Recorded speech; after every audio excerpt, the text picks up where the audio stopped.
안녕하세요. 사연에 빠지다의 DJ 민영입니다. 오늘도 첫 번째 사연 시작하기 전에 구독과 좋아요 버튼 눌러주시고요.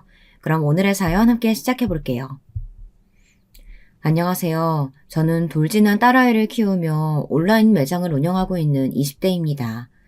원래는 가정주부였는데 이혼과 동시에 어떻게든 먹고 살아야겠다는 생각에 일을 시작했답니다.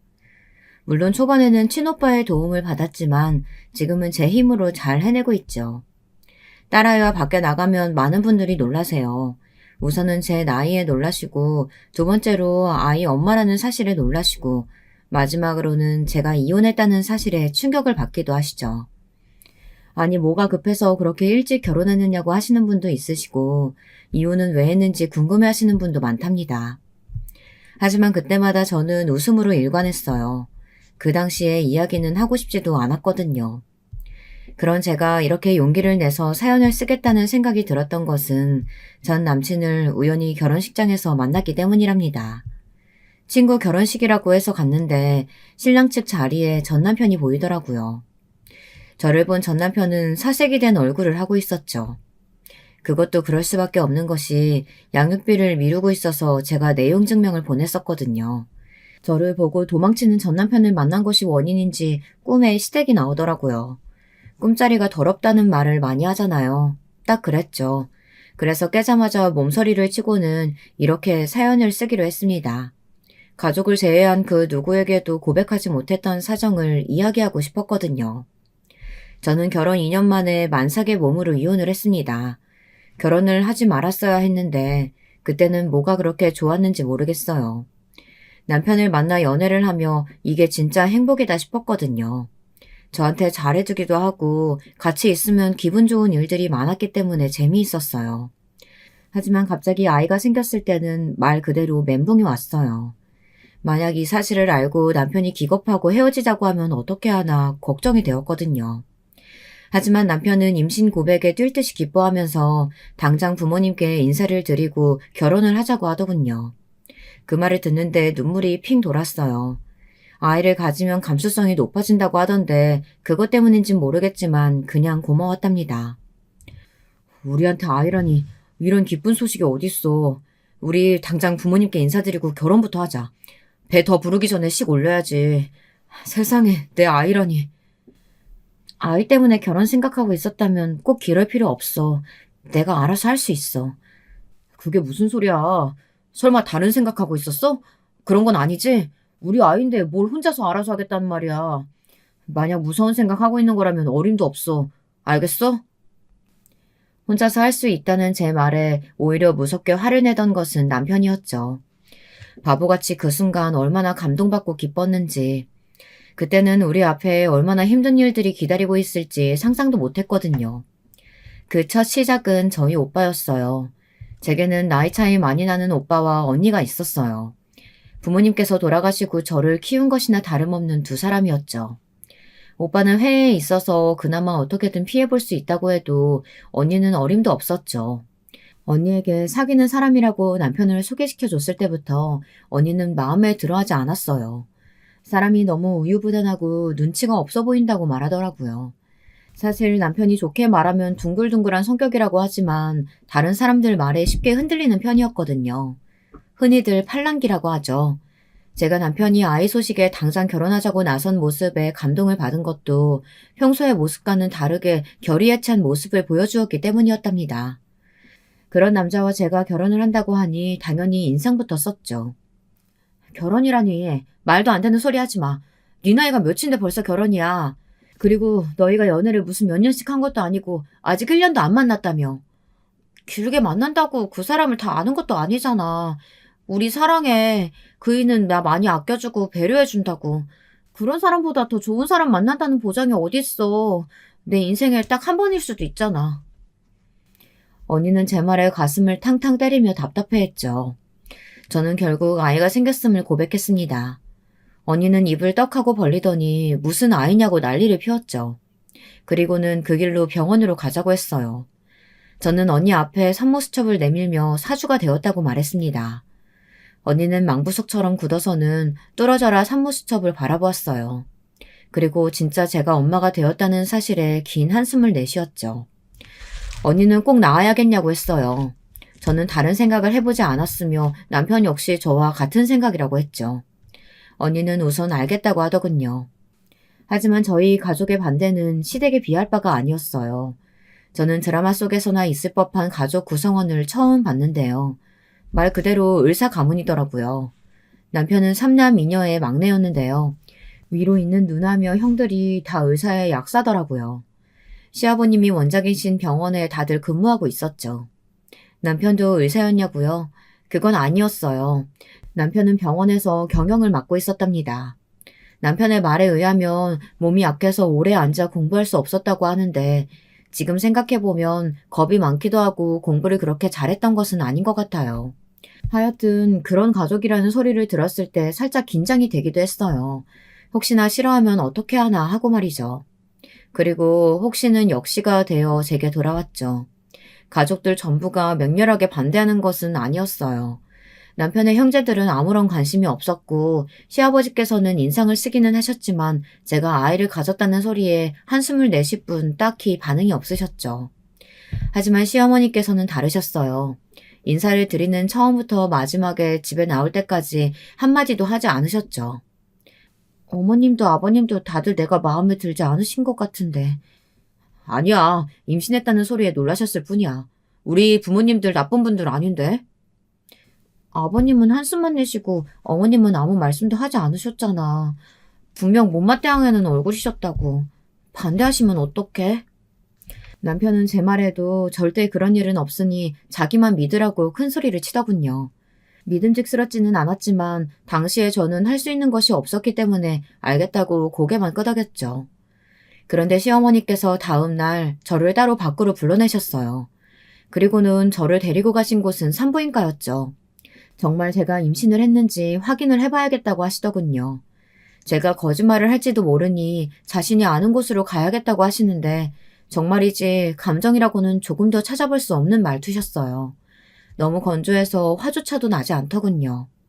시어머니께서는 제가 임신한 것이 확실하다는 결론을 보시고는 고개만 끄덕이시고 어딘지도 모를 곳에 저만 두고 가버리셨죠. 집에 돌아오는 동안 서러움이 밀려왔어요. 아무리 남편에 비해서 부족한 점이 많다고 하더라도 이렇게 막대하셔도 된다는 법은 없잖아요. 너무 화가 난 저는 남편에게 전화해서 이런 일이 있었다는 이야기를 했죠. 남편은 화를 내면서도 시어머니 편을 들더라고요. 정신이 확 들었죠. 지금 어머니 편 들고 있는 거야? 그런 게 아니라 그냥 확실하게 하고 싶었던 거 아닐까 하는 거지. 내가 그동안 연애하면서 한 번도 가족들한테 소개를 한 적이 없었거든. 그래서 내가 연애도 못하는 그런 애라고 생각하셨는데 갑자기 결혼 얘기 꺼내니까 그것도 임신했다고 하면서. 무슨 의미야? 지금 하는 말이? 내가 문제라는 뜻이야? 그럴 리 없지. 당연히 어머니가 오해하셨고 잘못하셨지. 내가 그 부분은 강하게 이야기할 테니까 너도 우리 어머니 이해 좀 해달라는 것뿐이야. 그때 정신을 차리고 그만뒀어야 하는데 시어머니를 대신해서 사과하는 남편의 모습에 결국 저는 알겠다고 하고는 넘어갔죠. 시어머니께 무슨 이야기를 했는지는 모르지만 그 이후로는 시어머니께서 따로 말씀하시지는 않으시더라고요. 저는 이런 남편이 있으니 결혼 후에도 힘들지는 않겠구나 싶었답니다. 하지만 그것이 저의 큰 착각이라는 사실은 결혼하자마자 바로 알 수가 있었어요. 결혼 이후 남편과 저는 병원 인근의 작은 아파트에서 첫 살림을 시작했어요. 시댁에서 하나부터 열까지 다 준비를 하겠다고 하셨어요. 결혼 준비를 할 때도 느꼈지만 시어머니께서는 묘하게 사람을 기분 나쁘게 말씀하시는 경향이 있으셨는데요. 저희 집을 배려하는 척 하면서 완전 깔보는 말을 아무렇지도 않게 하셨죠. 예물이니 예단이니 그런 것들은 아무래도 막내 며느리 집에서 우리 수준 맞추기는 부담스러울 테니까 생략하도록 하자꾸나. 결혼 반지는 안 할 수는 없으니까 그 정도만 해. 아니에요, 어머니. 저희도 그 정도는 충분히 할 수 있어요. 너희 같은 집에서 생각하는 그 정도가 어느 선인지는 모르겠지만 괜히 비웃음 사지 말고 넣어두렴. 그리고 하객들도 급 차이가 너무 나니까 그냥 조촐하게 가족들만 모이는 걸로 하자. 배 나와서 웨딩드레스 입기는 민망하잖니? 우리도 사회적 체면이 있어서 배불러 결혼시킨다는 소리 듣고 싶지도 않고. 그렇지 않다고 하더라도 너희 쪽 하객들이랑 우리 쪽 하객들이 한자리에 있기에는 너무 민망하잖아. 안 그러니? 저희 시어머니 말씀에 입이 열리지 않았죠. 사실 틀린 말씀은 아니라고 생각했어요. 의사 집안이다 보니 하객들이 다들 그쪽 계열의 사람들로 모이겠죠. 저희는 아니고요. 하지만 저는 그런 상황이 부끄럽다거나 민망하다고 생각이 들지는 않았거든요. 그런데 시어머니께서는 제가 그런 감정을 느껴야 하는 것이 당연하다고 말하더군요. 저희는 그런 생각 전혀 안 하고 있는데요, 어머님.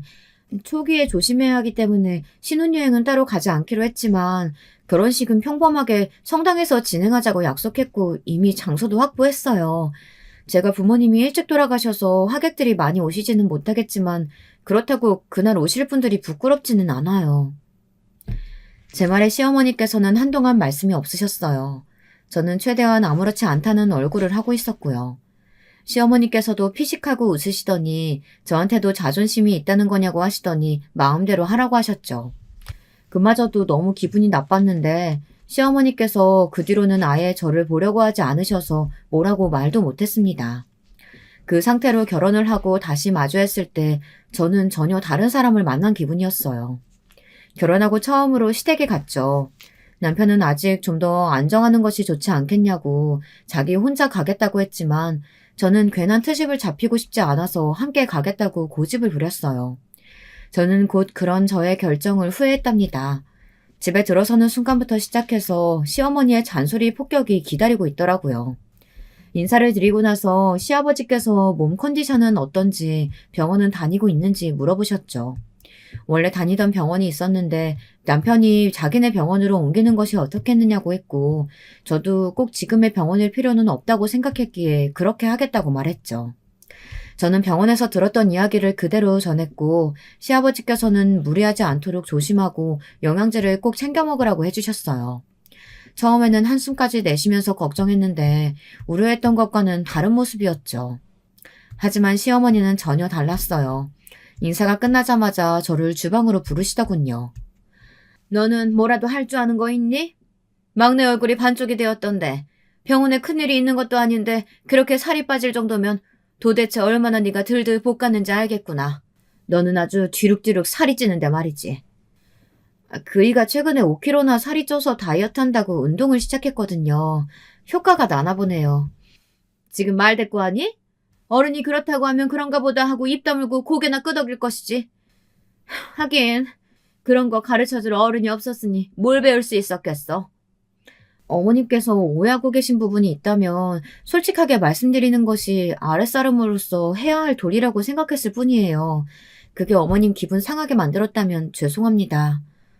저는 시어머니께서 던지시는 막말에 조금도 지고 싶지 않았어요. 뭐 이기고 지는 문제가 아니기는 하지만 그냥 순순히 알겠습니다 하고 죽은 듯이 지내는 성격이 못 돼서 말이죠. 시어머니께서는 어처구니 없다고 하시면서 말을 돌리셨죠. 속으로 이겼다는 생각이 들었지만 그것이 잔소리의 시작일 줄이야. 분명 남편에게 주방일을 도와주시는 이모님이 계시다는 말을 들었는데 그날은 시어머니 혼자서 저녁 준비를 하시더라고요. 그러면서 음식 재료 다듬는 것부터 시작해서 하나하나 다 시키며 본인은 입으로 요리를 하셨죠. 안 그래도 입덧으로 고생하는데 정말 미치겠더라고요. 그래서 중간에 몇 번이나 화장실로 달려가야 했습니다. 너는 가족들 먹일 음식 준비하면서 어디서 못 배워먹은 짓이야? 역겹니? 그래? 제가 입덧을 시작해서요. 어머님 냄새가 참기가 힘드네요. 누구는 그런 것도 없이 애 낳은 줄 알아? 고작 입덧이 뭐가 어떻다고? 참아. 가족들 생각해서 참아야지. 어디서 힘든 척이야? 너 설마 집에서도 그렇게 행동하니? 왜? 우리 막내가 너 그렇게 하면 어쩔 줄 몰라 하니 그게 보기 좋디? 어머니 무슨 말씀을 그렇게 하세요. 입덧 해보셨다면서요. 얼마나 힘들지 아시면서 왜 말씀을 그렇게 하세요. 아주 점점 기어오르는구나. 할 줄 아는 것 하나 없이 맨몸으로 씹었으면서 어디서 눈을 똑바로 뜨고. 아니지. 맨몸은 아니지. 정말 속은 속대로 불편했지만 시어머니의 말도 안 되는 이야기는 몸이 힘든 저를 더 지치게 만들었어요. 결국 참지 못한 저는 시어머니께 뭐가 그렇게 불만이시라 하나하나 꼬투리를 잡으시는 거냐고 물었어요. 시어머니께서는 그런 것도 눈치 못 채냐고 하시더군요. 솔직히 당장이라도 나가고 싶었어요. 그때였죠. 큰형님과 작은형님께서 주방으로 들어오셨어요. 가족들 중에서 거의 유일하게 저희 부부를 환영해 주셨던 분들이셨답니다. 어머님, 저희 왔어요. 어머, 막내 동서. 세상에, 입덧 시작했다고 들었는데 왜 여기 들어와 있어? 괜찮아? 닥터 신한테 들었는데 아직은 조심해야 한다고 하던데 이렇게 무리해도 되는 거야? 언제부터 와 있던 거야? 두 분은 주방에 오시자마자 이모님은 어디 가고 저와 시어머니만 있냐고 물어보셨죠. 시어머니께서는 이모님 댁에 큰일이 있어서 오늘은 집으로 보냈다고 말씀하시면서 피곤할 텐데 주방은 왜 들어오냐고 하셨답니다. 저한테 말하던 목소리와는 180도 다른 아주 친절하고 우아한 말투로 말이죠. 헛웃음이 나더군요. 방금까지 사람으로 해서는 안 될 말들을 쏟아냈던 사람은 어디 갔나 싶었어요. 형님들은 입덧으로 고생 많은 제가 저녁 준비하고 있는데 어떻게 편하게 앉아있을 수 있겠냐고 하시면서 저더러 좀 앉아보라고 했죠. 시어머니께서는 못마땅한 얼굴로 저를 노려보시는 것이 느껴졌어요. 저는 모르는 척하면서 둘째 형님이 이끄는 대로 자리에 앉았죠. 어머니도 들어가세요. 저희가 왔으니 알아서 할게요. 오늘도 수술 있다고 들었는데 됐다. 내가 할 테니까 너희야말로 들어가 쉬렴. 아무리 그래도 어머니께서 주방에 계시는데 어떻게 들어가요? 큰형님께서는 극구 사양하시는 시어머니를 주방 밖으로 모시고 나가셨어요. 잠깐 주방이 고요해졌죠. 작은 형님께서는 물을 한 컵 가득 담아서 제 손에 쥐어주셨어요. 그리고는 부드러운 손길로 제 등을 쓸어내리셨죠. 그 따뜻한 손길에 울컥 눈물이 나올 것만 같았지만 저는 꾹 눌러 참았답니다. 많이 힘들지? 어머니 상대하기 쉽지 않지? 우리한테는 사람 좋은 것처럼 웃고 계시지만 다른 사람들한테 어떻게 하는지 잘 알고 있거든. 의사 가문이다 하고 어깨에 힘주고 다니시는 분이라 막내 동서가 이해해. 의사 가문은 무슨. 우리가 언제부터 의사 가문이었다고. 아버님이 자수성가하셨을 뿐이잖아. 다들 시어머니 등살에 못 이겨서 의료계통 일을 하고 있을 뿐이지. 정말이지 어머니도 정도껏 하셔야 될 텐데. 형님들은 저를 격려해 주시면서 자신들이 마무리할 테니 그냥 앉아만 있으라고 하셨어요. 혹시 속이 불편하더라도 밖에 나가서 시어머니를 마주하는 것보다는 이곳이 편하지 않겠느냐고 하시면서 어디서 가져오셨는지 임산부에게 좋다는 차까지 우려서는 주시더라고요. 형님들의 말씀에 오히려 뭐라도 돕고 싶어서 움직이려고 했지만 형님들은 엄한 목소리로 얌전히 있으라고 하시더군요. 끝까지 제가 뭐라도 하려고 하니 형님들이 음식을 놓을 그릇이나 좀 닦고 있으라고 하셨죠. 방금까지 시어머니 때문에 상했던 마음이 다 치유되는 기분이 들었답니다. 식사 시간이 되어 가족들이 다 둘러앉아 있었어요. 저희가 막내라 맨 끝자리였죠. 그때였어요. 시어머니께서 못 보던 반찬을 제 앞에 쓱 내놓으시더라고요. 입덧하는 제가 걱정이 되어서 준비했으니 먹어보라고 하셨죠. 방금까지 그렇게 저를 못 잡아먹어 안달이 났던 시어머니께서 가족들 보는 앞에서 목소리까지 상냥하게 말씀하시는데 수상쩍은 기분이 들었습니다. 먹으면 안 되겠다는 생각이 들더라고요. 머릿속에 경보가 울린다고나 할까요? 그런데 시어머니께서 웃는 얼굴로 자꾸만 권하시는데 싫다는 소리가 안 나오더라고요. 떨리는 마음으로 반찬을 조금 들었는데 괴상한 냄새가 확 올라왔죠. 저는 참지 못하고 화장실로 뛰어들어갔어요. 남편이 떨리는 목소리로 괜찮으냐고 하며 저를 따라 나왔고요. 다시 식탁으로 돌아가자 분위기는 소위 개판이 되어 있었어요. 시아버지께서는 괜찮으냐고 하셨지만 썩 편한 목소리는 아니셨어요. 좀 챙겨주려고 했더니만 저렇게 싫어할 줄은 몰랐네요. 친정어머니도 없어서 몸보신 못할까 싶어 준비했던 건데. 그러니까요, 막내 재수씨. 아무리 입덧으로 고생한다고 하셔도 시어머니가 준비하신 건데 그렇게 나오시는 건 좀 아니죠. 좀 참아도 될 걸 그렇게 입덧한다고 표내고 싶으셨어요? 참. 식탁에는 냉기가 돌기까지 했어요.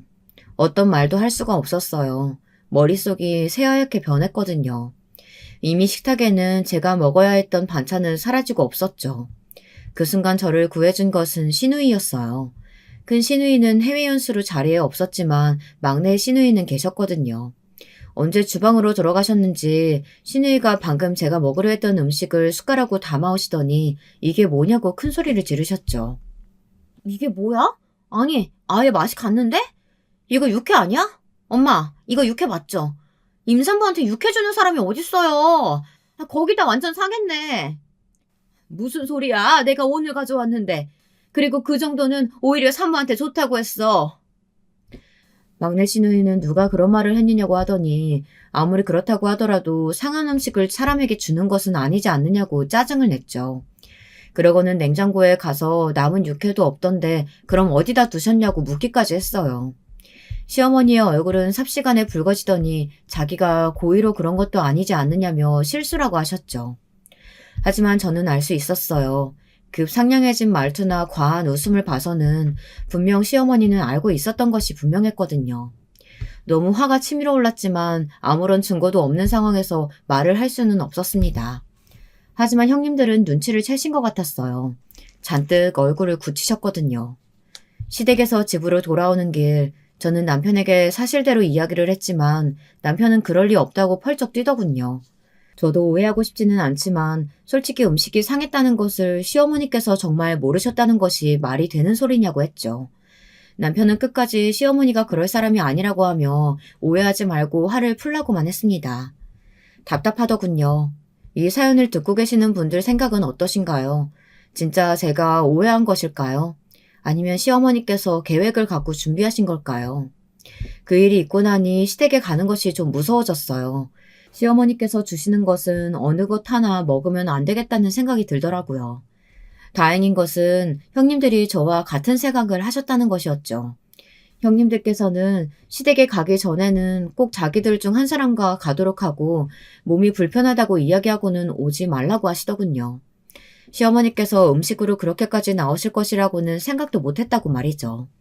그래서 저는 형님들 시키는 대로 남편이 가자고 해도 핑계를 대며 피했어요. 배가 점점 불러오면서 저는 다니던 회사도 그만두고 집에서 쉬기로 했습니다. 제가 몸이 약하다고 생각했던 적이 없었는데 쉽게 지치는 것은 물론이고 다리도 잘 붓더라고요. 남편은 저더러 아무것도 하지 말고 집에만 있으라고 했죠. 무슨 일인지 시댁도 갈 필요 없다고 하더라고요. 그런데 제가 안 갔더니 시어머니께서 오시더라고요. 정말 환장할 일이었죠. 벨소리에 화면을 확인하고 얼마나 놀랐는지 어떤 표현으로도 제 마음을 나타낼 수 없을 겁니다. 진짜 귀신을 만나도 그렇게 놀라지는 않았을 거예요. 저는 화면을 뚫어져라 바라보고 있다 문을 열 타이밍을 놓칠 정도로 놀랐답니다. 한 번 더 벨이 울리고서야 저는 부랴부랴 문을 열었죠. 시어머니께서는 문을 열자마자 뭐하고 이제 문을 열었느냐며 화를 내셨어요. 어디 어른을 밖에 세워둘 생각을 하느냐고 말이죠. 성큼성큼 집으로 들어서는 시어머니를 따라 들어오며 머릿속이 복잡했어요.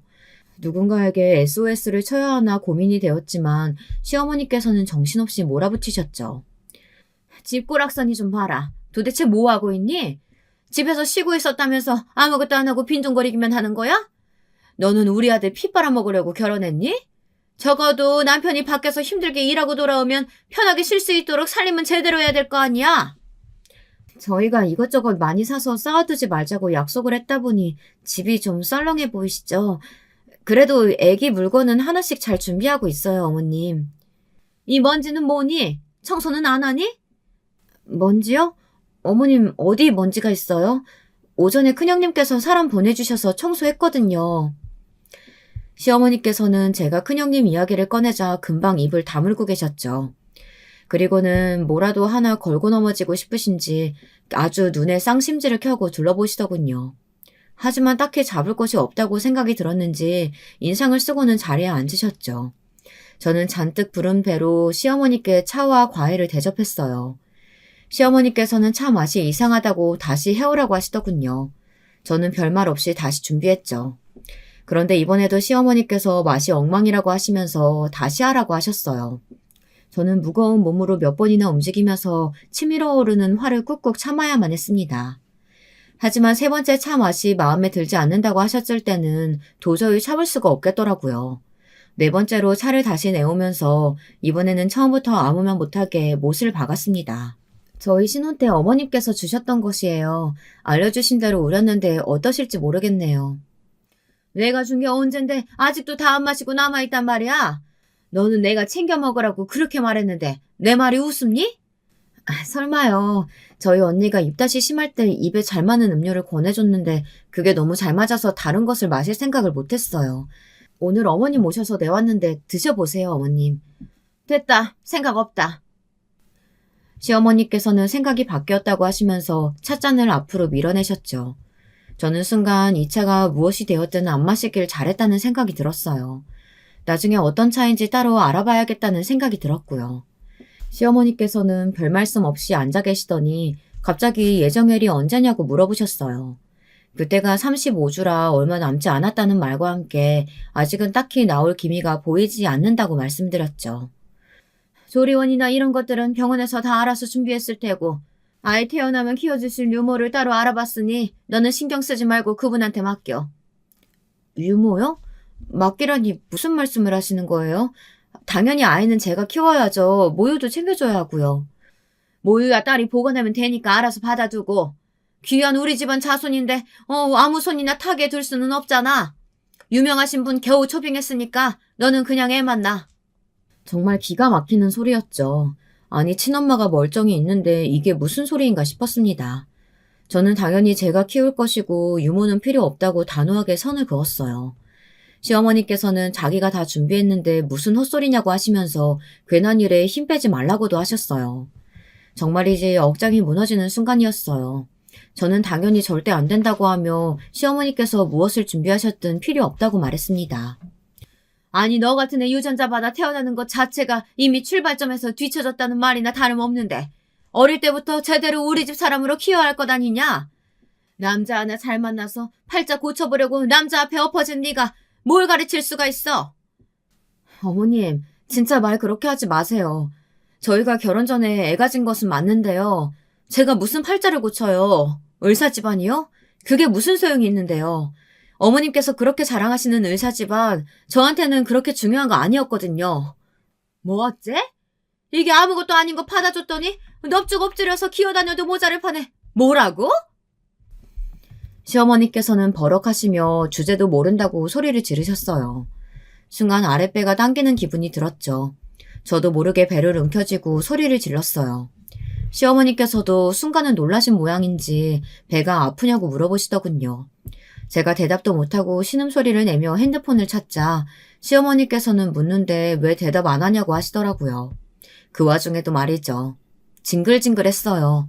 제가 더듬거리며 폰을 찾아 남편에게 전화를 걸자 시어머니께서는 일하는 사람한테 왜 전화를 거냐며 폰을 빼앗더라고요. 저는 아파 죽을 것 같은 몸으로 뭐 하시는 것이냐며 소리를 질렀어요.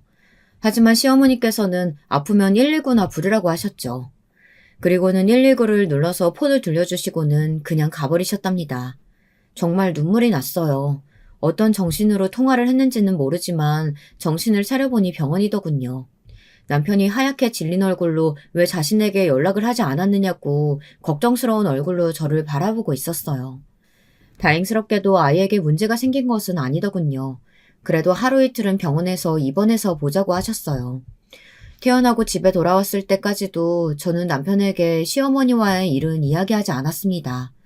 누가 믿겠어요. 시어머니란 사람이 와서 폭언을 퍼부는 것은 물론이고 아파서 뒹굴고 있는 며느리를 그냥 두고 갔다는 사실 말이에요. 그냥 두고 가신 것은 아니죠. 아주 친절하게 119는 눌러주고 가셨죠. 정말이지 제가 겪어도 믿기 힘든 상황인데 제 말을 과연 남편이 믿어줄까 싶더라고요. 그래서 우선은 저만 알고 있는 것으로 했죠. 남편은 무슨 일이 있었는지 몇 번이나 제게 물었지만 저는 끝까지 말하지 않았습니다. 물론 나중에 문제의 사건이 터지면서 저는 차라리 이야기를 할 걸 그랬다 후회가 되더라고요. 그 사건은 아주 단순한 것으로 시작했어요. 입덧이 7개월까지 이어진 저는 배만 나오고 팔다리는 말라가고 있었어요. 그런데 마법처럼 딱 7개월이 지나면서 그 뒤로는 먹덧이 생긴 것인지 먹고 싶은 것들을 먹어도 배가 고프더라고요. 세상에 맛있는 것이 왜 이렇게 많은지 모를 정도였죠. 그래도 너무 먹으면 혹시 탈이 날까 싶어 나름 조심하긴 했답니다. 그날은 한우가 너무 먹고 싶은 날이었어요. 주방에 아무것도 없었는데 어디선가 자꾸만 소불고기 냄새가 나는 것 같았죠. 그래서 남편에게 저녁에 소불고기를 먹지 않겠느냐고 물었어요. 남편은 자신도 좋아한다고 하며 흔쾌히 오케이를 하더군요. 밖에 나가서 먹자고 했더니 괜히 피곤한데 나가지 말고 집에서 기다리라고 해 알겠다고 했습니다. 좀 시간이 지났나 남편이 다시 전화가 왔어요. 부모님이랑 같이 나가서 먹을래? 어머니도 소불고기 엄청 좋아하시거든. 이왕이면 같이 나가서 먹자. 정말이지 심장이 덜컥 내려앉았죠. 그 사건 이후로 시어머니를 만난 적이 없었거든요. 저는 그날의 기억이 떠오르며 손발이 덜덜 떨리는 것이 느껴졌습니다. 저는 갑자기 생각이 바뀌었다고 하면서 소불고기는 다음에 먹자고 했어요. 남편은 의아한 목소리로 갑자기 왜 그러냐고 했지만 저는 점심이 소화가 되지 않는다고 핑계를 대며 다음에 가자고 했답니다. 남편은 시댁에 벌써 얘기를 했는데 아쉽다고 하며 전화를 끊었어요. 저는 두근거리는 심장을 진정시키면서 떨리는 손을 부여잡고는 숨을 깊게 들이마시고 내쉬었어요. 저녁에 들어온 남편의 손에는 소불고기가 들려 있었어요. 아무래도 마음에 걸려서 맛집에 가서 포장을 해왔다고 하며 조금이라도 먹어보라고 하더군요. 시댁에는 제 컨디션이 별로라서 다음에 모시고 가겠다고 말했다며 웃는데 저는 그 모습에도 웃음이 나질 않았답니다. 그래도 저 생각했다고 하는 남편을 보며 고맙다는 말을 겨우 내뱉었습니다. 그런데 다음 날 저는 또다시 집에 찾아온 시어머니를 혼자서 만나야 했어요. 시어머니께서는 아침부터 씩씩거리면서 문이 부서져라 발로 차며 당장 문을 열라고 소리를 지르셨어요. 멀쩡한 배를 두고 말이죠. 문을 열자 시어머니께서는 문이 채 닫히기도 전에 다짜고짜 제 뺨을 내리쳤어요. 별이 번쩍하고 보였죠. 너는 도대체가 머릿속에 뭐가 들었니? 내가 몇 번이나 말했지? 몸 팔아서 얻은 자리에 들어왔으면 넙적 엎드려서 살라고. 뭐? 한우가 먹고 싶어? 네 입에 한우가 가당키나 하니? 어머니, 지금 겨우 그 문제로 아침부터 이렇게 오셔서 행패세요? 행패? 지금 내가 행패 부리는 걸로 보여? 주제도 모르는 며느리 가르치고 있잖아. 저는 헛소리를 하는 시어머니를 뒤로하고 집으로 들어왔어요. 몸도 무거운데 서서 시어머니를 상대할 기운이 없었거든요. 시어머니께서는 당연히 어른 앞에 두고 뭐하는 짓이냐고 뒤따라 들어오셔서는 다짜고짜 머리채를 잡으셨죠. 저는 아무리 그래도 만삭의 며느리에게 그런 행동을 하실 거라고는 조금도 상상하지 못했기 때문에 미처 대처도 못하고 그대로 잡혔습니다. 이년아, 네 주둥이에 들어가는 건 돼지도 아까워. 그런데 한우? 네가 이러니까 팔자 고치려고 우리 귀한 아들 깨어냈다고 하는 거야. 감히 내 아들 앞길을 말아먹은 것도 화나는데, 어? 어머니, 이거 놓으세요. 아파요. 애만 아니었으면 너 같은 년이 우리 집에 한 마리라도 들일 수 있었을 것 같아? 주제를 알라고 그렇게 말해도 아주 대바라지게 말대꾸 꼬박꼬박 하더니만. 내가 오늘 네 버릇 단단히 고쳐놔야겠다. 이러다가는 내 아들 앞길 말아먹다 못해 똥 되겠어 아주. 아픔의 소리를 지르는데도 시어머니께서는 아랑곳하지 않고 더 강한 힘으로 저를 당기셨죠. 머리가 당장이라도 뽑힐 것 같은 고통이 문제였지만 저는 혹시나 아이에게 무슨 일이라도 생기면 어쩌나 싶어 한 손으로는 배를 감싸쥐곤 다른 손으로는 시어머니의 손을 떼기 위해 안간힘을 짜냈어요. 네 년이 화근이야. 너 같은 년이 우리 집에 들어온 것 자체가 문제라고. 빨리 싹을 잘라내야 우리 아들이 두 발 뻗고 살지. 막말로 뱃속에 그 애가 우리 자손이라는 보장이 어디 있어. 내가 너 같은 년들 잘 알거든. 엉덩이 가벼운 년. 이게 뭐하는 짓이야? 갑자기 벼락같이 큰 소리와 함께 남자의 목소리가 들리며 시어머니의 손목을 강하게 휘어잡는 것이 느껴졌어요. 그리고는 아까 제가 시어머니에게 맞았던 소리와 비교도 되지 않을 큰 소리가 울렸죠. 시어머니께서는 아픔 때문인지 아니면 갑자기 나타난 사람 때문인지 당황하며 바닥에 주저앉으셨어요. 안 보여? 이제 만삭인데 제정신이야? 눈에 보이는 것도 없어? 노망난 것도 아닌데 임산부를 상대로 뭐하는 짓이야? 어라, 내가 그럴 줄 알았어. 네 놈이지? 애 아빠. 너 다른 애 자식 뱃속에 넣고 와서는.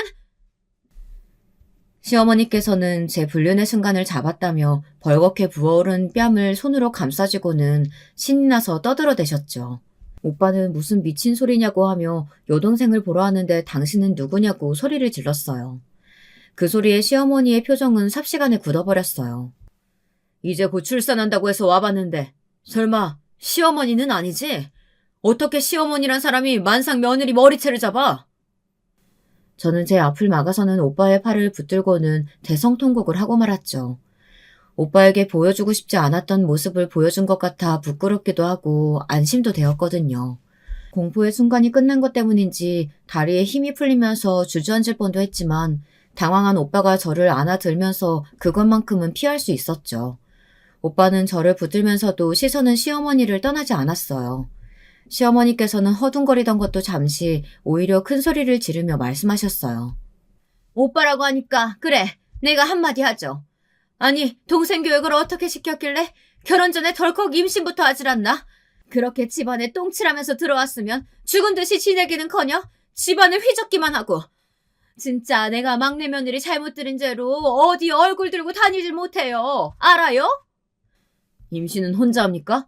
누구한테 탓을 돌려? 그리고 집안, 뭐 얼마나 대단한 의사 가문이라고 그렇게 목에 힘을 주고 있어? 가짜나서 말도 안 나오네. 몇 대 내려온 것도 아니던데 뭐가 그렇게 유서 깊은 가문인 것처럼 웃기는군. 뭐? 지금 뭐라고 했어? 감히 우리 집안이 어떤 곳인 줄 알고? 그리고 그렇게 자랑하는 막내 아드님 하는 일이 뭔데? 병원 실장이라며? 시어머니께서는 무슨 발작 버튼이라도 눌린 사람처럼 고래고래 소리를 지르며 쫓겨나고 싶은 것이냐며 당장이라도 이혼시키겠다고 말했죠. 겁을 줄 생각으로 말하고 있었지만 오빠는 오히려 바라는 바라고 하면서 서류 준비해서 제출하겠다고 말했어요. 갑작스럽게 이어지는 전개에 저는 혼이 나갈 것 같았지만 오빠를 말리고 싶지는 않았어요. 시어머니는 이대로 이혼하면 누가 손해일지 알고나 있는지 물었지만 오빠는 단호했습니다. 누가 후회할지는 두고 보자고. 내 동생한테 이렇게 막대한 거 피눈물 흘리게 해줄 테니까 두 눈 똑바로 뜨고 보고나 있어. 내가 어디까지 가는지. 오빠는 숨을 몰아쉬고는 가만히 저를 강하게 안아주었어요. 아무 말이 오가지 않았지만 오빠는 모든 것을 알고 있다는 듯 제 어깨를 부드럽게 토닥이며 앞으로는 자기가 왔으니 걱정하지 말라고 했어요. 저는 그 와중에도 고개를 끄덕이며 저를 안아주는 오빠를 강하게 마주 안았어요. 그때였죠. 아랫배가 살살 아파오는 것이 저번과는 전혀 다른 느낌이 들었어요. 저는 오빠에게 사실대로 말했고 오빠는 망설임 없이 어디론가 전화를 했어요. 곧 시꺼먼 사람들이 우르르 들어와서는 준비가 끝났다고 말했습니다. 오빠는 조심스럽게 저를 데리고 병원으로 향했습니다. 다시 정신을 차렸을 때는 이미 모든 것이 끝난 후였어요. 병원에 들어가는 것까지는 기억했지만 금방 기절해버렸거든요.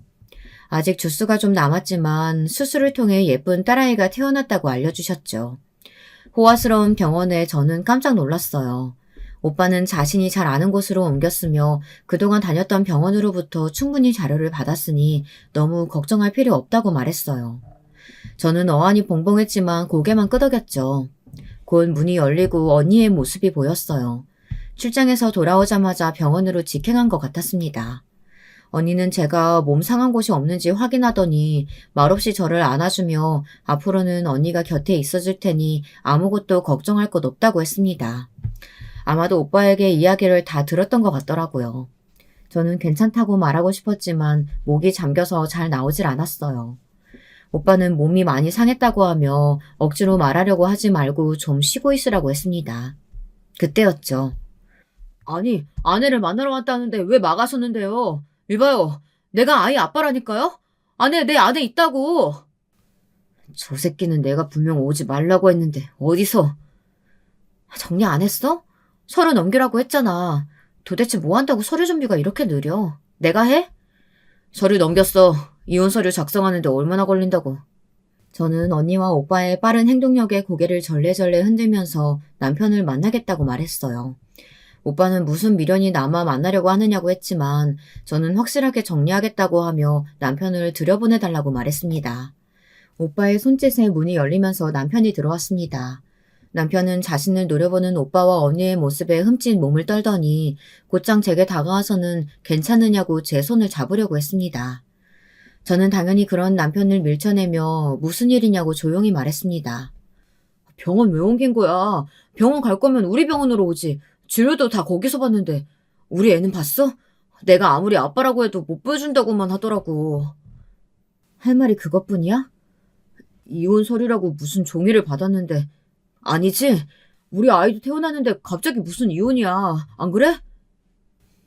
남편은 저의 싸늘한 태도에도 아직 눈치를 못 챈 것인지 아니면 눈치를 챘음에도 믿고 싶지 않은 것인지 횡설수설하기만 했죠. 저는 드디어 콩깍지가 벗겨진 것 같았어요. 이렇게 어리숙한 인간을 뭘 보고 믿고 함께 갈 생각을 했을까 후회가 들었죠. 물론 딸아이를 얻은 것은 세상에 없을 축복이지만 말이죠. 저는 확실하게 마음을 다잡고는 남편에게 말했어요. 이혼하자, 우리. 나는 조금도 당신이랑 못 살겠어. 아니, 당신 가족들만 보면 이제는 신물이 올라와. 끔찍해. 그게 무슨 말이야, 갑자기. 이혼이라니. 당신 내가 출산할 때 곁에 없어서 그래?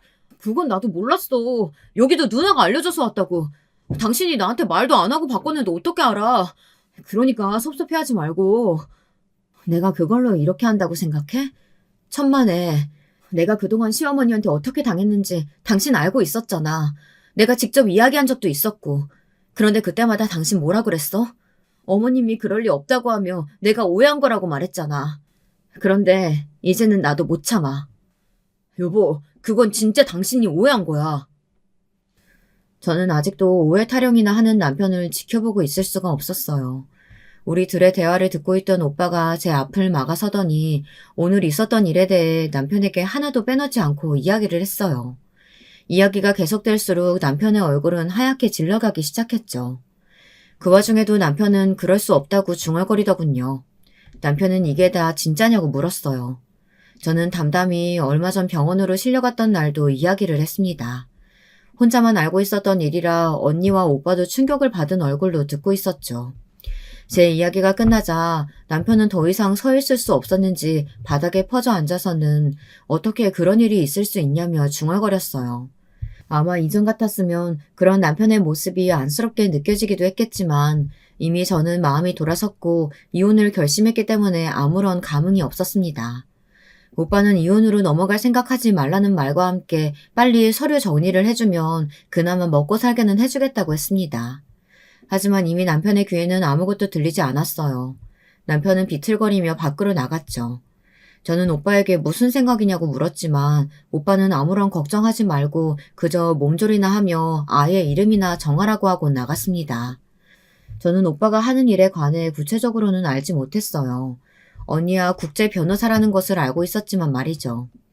오빠에게 무슨 일을 하느냐고 물어보면 이것저것 다양한 사업을 하고 있다고만 했죠. 오빠가 하는 일에 관해서는 저는 이번 일을 정리하며 처음으로 제대로 알게 되었어요. 오빠는 M&A를 전문적으로 하는 회사를 꾸려나가고 있었습니다. 그것도 국내보다는 해외에서 이름을 알리고 있었죠. 최근에는 제약 쪽에 손을 대고 있는 모양이더라고요. 오빠는 우선 병원으로 들어가는 제약회사에 납품을 막아섰어요.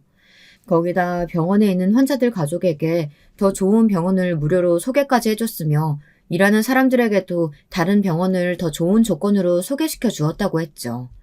정말이지 입이 떡하고 벌어졌어요. 오빠에게 그런 힘이 있다고는 상상도 못했거든요. 그 소식과 함께 얼마 되지 않아 시어머니께서 저를 찾아오셔서는 저를 보자마자 살려달라고 애걸복걸 하셨죠. 내가 실수했어. 내가 잘못했다. 앞으로 2번 다시 그런 소리 안 할 테니까 병원만 살려줘. 환자들이고 직원들이 다 나갔어. 내가 이렇게 싹싹 빌 테니까. 어머니 사과가 저한테 무슨 의미가 있다고요. 됐습니다. 저 같은 인간한테 뭐하러 사과를 하세요. 엄청난 가문이라면서요. 시어머니께서는 얼굴을 붉히시며 어떻게든 제 마음을 돌리고 싶어 하셨지만 그럴수록 저는 더 몸소리치게 싫더라고요. 시어머니께서는 무조건 저더러 용서하라고 하셨죠. 급기야 태어난 지 얼마 되지도 않은 우리 딸아이를 들먹이면서 아이 앞날을 위해서라도 마음을 바꾸라고 하는데 정말이지 더 이상 듣고 있을 수 없더군요. 우리 딸아이가 당신들하고 무슨 상관이 있어서? 내 자식은 당신들이랑 아무 관계 없거든요. 저한테 그러셨잖아요. 진짜 그이 자식이긴 하냐고. 그 말을 하셨을 때부터 이미 내 아이는 당신들과 상관없는 사람이 된 거죠. 그래도 천륜이 어디 가는 줄 알아? 그러지 말고. 여기 와서 천륜 찾지 말고 병원 가서 짐이라도 싸지 그래요. 들어보니 다른 며느리들도 이혼장 던지고 나갔다던데. 정리할 것들이 한두 가지가 아니겠어. 갑자기 나타난 오빠의 말에 시어머니는 혼비백산을 한 표정으로 도망치듯 나가더군요. 저는 그 모습을 물끄러미 바라보기만 했고요. 그 이후로 더 이상 저는 시댁 사람들을 만나지 못했어요. 이혼도 양육권 확보도 다 언니가 해결해 주었거든요. 매달 양육비를 받기로 했지만 초반 몇 달만 주더니 그 뒤로는 소식도 없더라고요. 오빠는 지구 끝까지라도 따라가서 받아내겠다고 했지만 저는 아마도 힘들 것 같다고 생각했어요. 다 망한 집에서 뭘 할 수 있겠나 싶었죠. 그런데 그렇게 결혼식장에서 만날 줄이야. 참 세상 좁은 것 같아요. 짧은 결혼 생활 이후 저는 많은 것을 얻었고 그와 함께 많은 것을 배웠어요. 지금은 우리 공주님과 행복하게 지낼 생각만으로 제 머릿속이 가득하답니다. 지금도 그렇지만 저는 앞으로도 행복한 꽃길을 걸으려고요. 부디 시어머니는 자기가 한 일을 되새이며 고통 속에서 반성하길 바라지만요. 끝까지 들어주셔서 감사합니다. 여러분, 두 번째 사연 시작하기 전에 좋아요와 구독 꼭 눌러주실 거죠? 그럼 두 번째 사연 바로 시작합니다. 안녕하세요.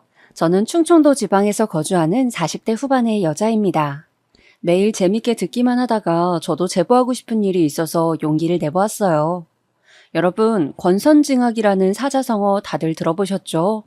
저는 저 사자성어를 학교에서 배웠던 기억은 나지만 살면서 사실 권선징악을 본 적이 별로 없어요. 그런데 바로 저렇게 나쁜 사람은 벌을 받고 착한 사람은 복을 받는 사자성어를 쓸 만한 상황이 제게 일어났습니다. 그것도 바로 제 남편과 관련된 내용이에요. 바로 얘기를 시작해 볼게요. 저와 남편은 충청도 어느 지방에서 태어났습니다.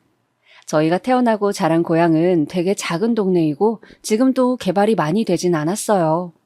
그런데 제가 학교 다닐 때는 더 그랬어요. 초등학교, 중학교, 고등학교도 각 하나씩만 있었어요. 그렇게 작은 동네에서 저는 가구 공장을 운영하시는 아빠 밑에서 태어났습니다. 공장을 운영하시던 아빠 덕분에 저는 어린 시절에 부러움을 받으며 살았던 기억이 나요. 물론 워낙 요즘 잘 사는 사람이 많으니까 그게 뭐 어때서 생각하실 수도 있어요. 하지만 저 시절에 우리 고향에서는 우리 집이 잘 사는 편이어서 친구들이 많이 부러워했어요. 남편은 저와 동갑이고 소꿉친구로 자랐어요. 남편의 아버지가 우리 아버지 공장에서 일하시는 분이었죠. 그래서 공장에서 남편과 저는 뛰어다니며 같이 놀았습니다. 그러다 어른들에게 걸리면 불이 나게 도망가고 그랬죠. 그렇게 우리는 취학 전부터 초등학교에 들어가서도 매우 가깝게 지냈어요. 거의 그냥 남매처럼 자랐던 것 같아요. 왜냐하면 저도 남편도 외동이었기 때문에 굉장히 많이 붙어 있었어요. 서로 집에서 밥도 자연스럽게 같이 먹던 날도 되게 많았어요. 시골이었기 때문에 밭이 많았는데 서리도 하고 동네 강아지들과도 뛰어다니고 재미있게 지냈죠. 그대로 남편과 저는 중학생이 되었습니다. 중학생 때는 이제 본격적으로 사춘기가 오는 시기잖아요. 둘 다 사춘기가 왔지만 이상하게 서로에게는 관대했어요. 그리고 제가 학교에서 여자아이들과 싸워서 혼자 다니던 시기도 있었어요. 그럴 때 남편만이 유일하게 제 곁을 지켜주었죠. 그렇게 저는 남편에게 더 의지했고 우리는 고등학교에 진학하고도 붙어 다니기 시작했어요. 저희가 초등학교 입학 전부터 그렇게 10년 넘게 붙어 다니니 동네 사람들은 그냥 저와 남편을 하나의 쌍이라고 인식했어요. 저를 보면 준아 어디 갔니? 물어보고 남편이 혼자 있으면 세정이 어딨니? 물어봤어요. 학교에서도 선생님과 친구들은 저희가 사귄다는 것을 아주 당연하게 생각했어요. 남편과 저는 서로 누가 사귀자고 한 것도 아닌데 저러니까 웃기더라고요. 그래서 고등학교 2학년 여름에 남편에게 말했어요. 남편과 개울가에서 놀다가 집에 돌아가는 길이었죠. 야, 이준아, 너랑 나랑 뭐야? 다들 우리가 사귄다고 알아. 우리가 사귀는 사이야? 남편은 가만히 멈춰서 저를 바라봤어요. 쳐다보지 말고 말을 해. 그럼 사귀자. 정말 담백하고 직설적이고 어이없는 대답이었죠. 그렇게 저희는 사귀게 되었어요. 옆집 사는 순애는 동네 오빠가 꽃다발을 사와서 고백했다는데 저는 간단하게 사귀자는 말로 연애를 시작하다니 억울한 마음도 들었어요. 하지만 뭐 어쩔 도리가 없었어요. 왜냐하면 저는 이미 남편을 좋아하고 있었거든요. 그렇게 저희는 사귀게 되었고 그 연애는 계속 지속되었어요. 사실 남편은 그때도 저에게 이미 큰 부분을 차지하는 사람이었어요. 그래서 옆에 남편이 없다는 사실은 믿고 싶지 않았습니다. 그렇게 저희는 성인이 되었어요. 남편과 저는 대학에 진학하게 되었죠. 저는 서울에 있는 대학으로 가게 되었고 남편은 인근에 있는 국립대학에 들어가게 되었어요. 저는 사실 거리가 멀어지니까 우리가 잘 사귈 수 있을까 걱정이 되었어요. 그런데 걱정이 무색하게도 남편은 지방에서 서울로 버스를 타고 저를 보러 왔어요. 제가 서울에 올라오고 사실 많이 힘들었어요. 처음으로 부모님과 떨어져 살아야 하고 낯선 상황에 많이 놓이게 되니까 적응하는 것이 저에겐 매우 힘들었죠. 그렇지만 남편이 자주 서울에 와주니 버틸 수 있었습니다. 그리고 저도 남편의 군대를 기다려 주었어요. 서로 그렇게 힘든 시기에 버팀목이 되어주며 서로의 인생에 좋은 영향을 끼쳤죠. 그리고 저는 대학을 졸업하고 고향에 다시 내려왔습니다. 원래는 졸업하고 서울에서 직장을 다닐 생각이었지만 저는 제가 서울살이와 맞지 않는다는 사실을 잘 알게 되었어요. 방학 때마다 고향에 내려왔는데 그때마다 너무 저와 잘 맞더라고요.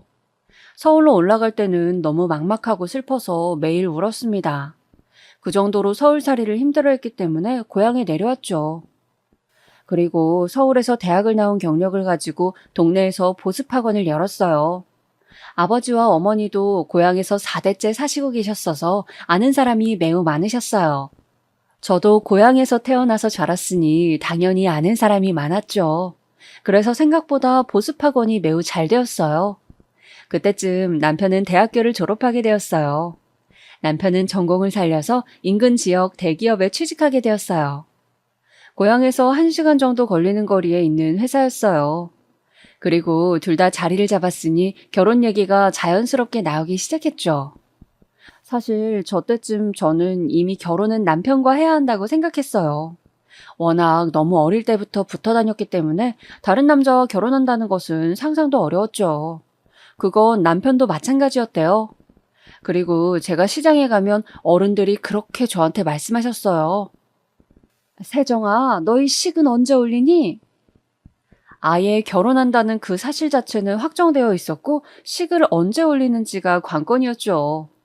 저희 부모님도 그렇고 남편 부모님도 그렇고 우리가 결혼할 것이라는 사실은 이미 확정이었어요. 그렇게 저희는 동네에 있는 하나밖에 없는 식장에서 결혼하게 되었습니다. 정말 저와 남편의 결혼식은 동네 잔치였어요. 동네 사람 모두가 왔다고 해도 과언이 아니에요. 저는 동네에서 보습학원을 하고 있었으니까 학생들도 많이 왔어요. 타지로 나간 친구들도 다 와서 축하해주고 저희 학생 때 선생님들도 많이 오셨어요. 그렇게 온 동네 사람들의 축복을 받으며 결혼식을 올렸죠. 아직도 그 결혼식장에서 결혼한 사람 중에 우리식 하객이 제일 많았다고 하더라고요. 신혼집은 그때 당시 새로 생기던 아파트에서 시작하게 되었습니다. 친정아버지가 힘을 써주셔서 마냥 감사한 마음뿐이었어요. 저는 그렇게 고향에서 부모님 곁에서 살며 보습학원을 하며 남편과 행복하게 살기 시작했습니다. 그렇게 1년 후 저는 임신도 하게 되었어요. 임신을 확인하고 얼마나 기뻤는지 몰라요. 그런데 제가 임신을 했는데 입덧이 굉장히 심했어요. 그래서 일을 계속하는 것이 정말 힘들었죠. 병원에서도 몇 번이나 경고하더라고요. 저는 아이를 너무 지키고 싶어서 보습학원은 잠시 쉬게 되었어요. 그리고 진지하게 남편과 거처를 고민하기 시작했어요. 저는 고향에서 계속 살고 싶었어요. 제 삶의 터전이고 또 부모님과 붙어 있었으니까요. 남편은 제 의견을 존중해줬습니다. 남편은 그 대신 저에게 말했어요. 나는 여보, 더 많이 붙어 있고 싶어. 그런데 지금 출퇴근이 왕복 2시간이 넘으니까 힘들어.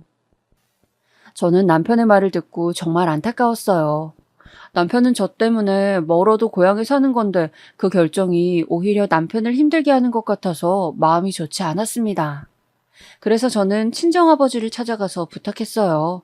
가게를 하나 열어달라고 했죠.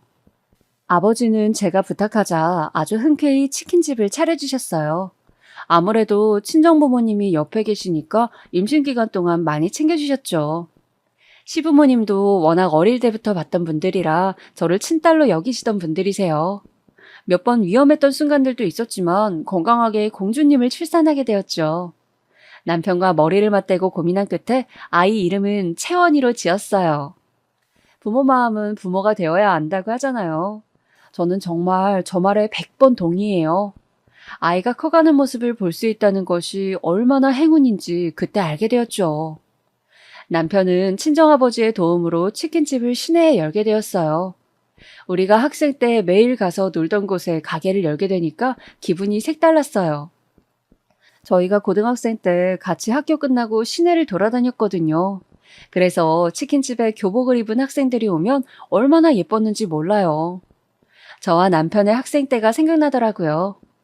우리 결혼식 때 정말 하객으로 많은 분들이 오셨었다고 제가 말했잖아요. 아무래도 시골 특성상 토박이들이 장사해야 사람들이 많이 찾아주고는 했어요. 덕분에 남편의 치킨집도 장사가 잘 되었죠. 저는 아이가 유치원에 들어갈 때까지는 보습학원을 쉬려고 했었기 때문에 남편 치킨집에 자주 도와주러 나갔어요. 아이가 어린이집에서 돌아오면 할 일이 없기도 했고요. 치킨집 운영을 시작하고 바로 옆자리에 분식집이 생겼어요. 분식집 주인은 저와 남편의 동창인 지연이었어요. 지연이도 이 동네 토박이에요. 부모님도 두 분이 아직 고향에 사셔서 저랑도 가깝게 지내던 사이였죠. 한 가지 안타까운 점은 지연이는 남편과 사별을 했다는 사실이었어요.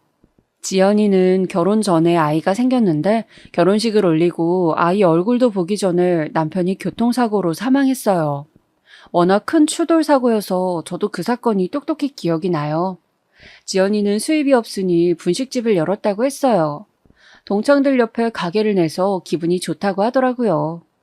그리고 정말 다행인 것이 지연이의 딸 지수가 우리 딸 채원이와 동갑이었어요. 둘이 동갑이고 워낙 동네가 좁으니 둘 다 같은 어린이집에 다녔어요. 그러다 보니 저는 지연이와 오히려 학창시절 때보다 더 가깝게 지냈죠. 지연이가 가게를 하니까 제가 채원이를 데리러 간 김에 지수도 데리고 하원을 시켜 지연이의 가게에 가서 밥을 사 먹었어요. 지연이는 제가 그럴 때마다 저에게 고맙다고 했지만 서로 돕고 사는 게 이웃이고 친구잖아요. 지연이의 사정을 잘 아니까 일부러 분식집에서 끼니도 많이 해결했죠. 그리고 힘을 써야 하는 일이 있으면 남편이 가서 도와주었습니다. 어차피 다 어릴 때부터 알던 사이여서 서로 의지하며 잘 지냈어요. 유치원에서 소풍 간다고 하면 치킨집과 분식집을 둘 다 닫고 아이들 소풍도 따라갔어요. 우리 부부와 지연이는 그렇게 아이도 같이 키우면서 행복하게 잘 지냈습니다. 채원이와 지수도 서로 얼마나 아꼈는지 몰라요. 그러다 저희 아이들이 크면서 초등학교에 들어가게 되었죠. 어느 날 채원이가 저에게 그러더라고요. 엄마, 아빠는 지수 엄마랑도 결혼한 거야? 어?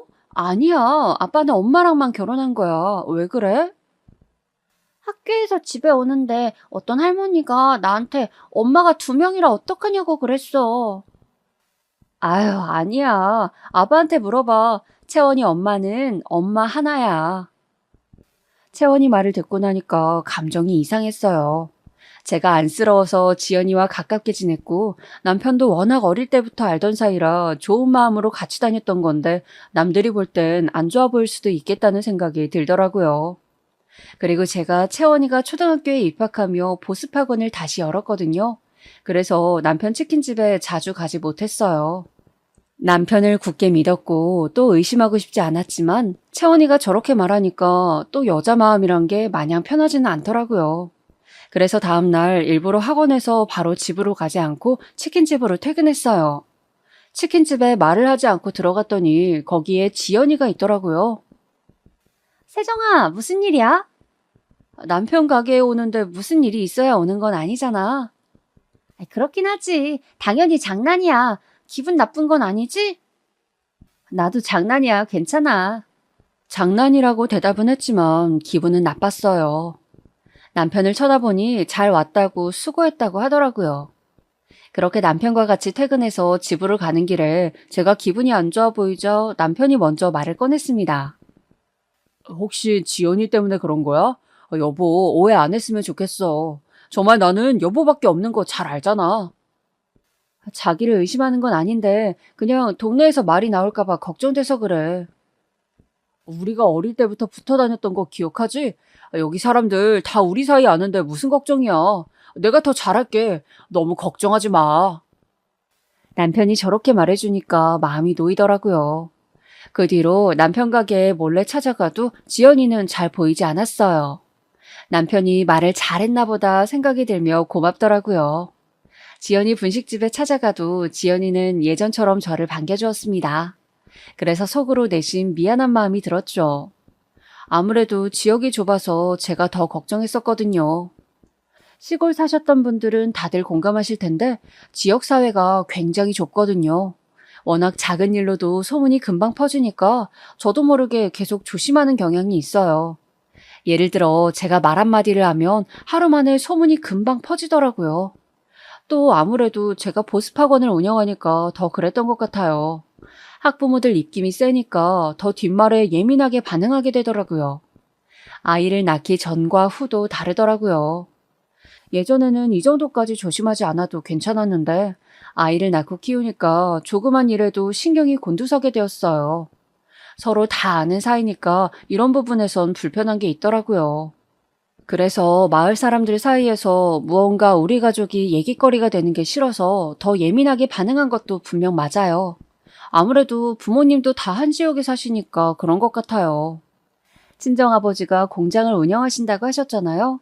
동네 사람 중에 공장에 다니시는 분들이 꽤 있으세요. 그래서 어딜 가도 아, 공장 딸 하면서 아는 척을 하시거든요. 사실 그래서 학창시절에는 그게 참 싫었습니다. 슈퍼를 가도 아버지 공장 안부를 물으시고 버스에 타도 기사 아저씨가 아버지 안부를 물으셨거든요. 그런데 저도 익숙해졌는지 이제는 적응됐던 것 같아요. 아무튼 그렇게 이 사건은 지나갔어요. 남편도 저에게 잘했고 채원이도 학교 생활을 워낙 잘해서 큰 걱정 없이 잘 살고 있었어요. 그런데 어느 날 지연이가 한밤중에 울면서 전화가 오더라고요. 남편한테 전화한 것을 제가 받았어요. 지연아, 무슨 일 있어? 이 새벽에. 세정아, 나 어떡하니? 우리 아버지 돌아가셨어. 나 어떡해? 뭐? 어디야? 우리가 거기로 갈게. 여기 보람 장례식장이야. 나 정말 너무 슬퍼. 저는 급하게 남편을 깨웠어요. 비몽사몽으로 일어나는 남편에게 지연이 아버지가 돌아가셨다고 전했어요. 남편은 정말 놀라더라고요. 그렇게 우리 부부는 장례식장으로 바로 갔습니다. 지연이가 울면서 우리를 맞이하더라고요. 저는 지연이를 안아주며 위로했어요. 지연이 아버지는 저도 어릴 때부터 봤던 분이셨어요.